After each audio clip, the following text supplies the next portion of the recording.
முறைப்படி அவரை அழைத்து சென்று உங்கள் மீது குற்ற வழக்கிற்கு விசாரணைக்கு வாருங்கள் என்று அழைத்து சென்று காவல் நிலையத்தில் வைத்துத்தான் விசாரித்திருக்கணும்.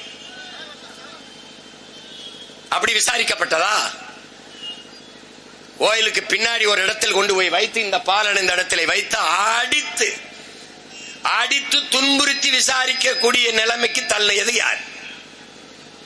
இவ்வளவு அவசரமாக அடித்து விசாரித்து அந்த நகையை மீட்க வேண்டிய நெருக்கடி யார் தந்தது? யார் தந்தது? அவ்வளவு முக்கியத்துவம் வாய்ந்த பெண், இந்த பெண் யார்? எழுத்து மூலமாக புகார் அளிக்கப்பட்டதா? எதன் பொருட்டு இவ்வளவு வேகமாக தீவிரமாக மிக விரைந்து நடவடிக்கை எடுக்க வேண்டிய தேவை ஏன் வந்தது? அவ்வளவு முக்கியத்துவம் வாய்ந்த பெண், இந்த பெண் யார்? இவ்வளவு குற்றச்சாட்டுகள், உயிரே போயிருக்கிறது. நீங்கள் கொடுத்த குற்றச்சாட்டு உண்மையா இல்லையா விசாரிக்க வேண்டும் வாங்க. உண்மையிலேயே நகையை வைத்திருந்தீர்களா இல்லையா பேசணும் வாங்க. இவ்வளவு பேர் உங்கள் மீது புகார் சொல்கிறார்கள்.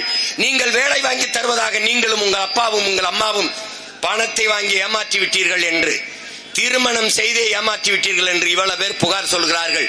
உங்களை போல முகத்தை மறைத்த அல்ல, முகத்தை திறந்து வைத்து நான் சொல்லுகிறேன் என்று ஊடகத்தின் வாயிலாக மக்களுக்கு முன்னால் புகார் அளிக்கிறார்கள்.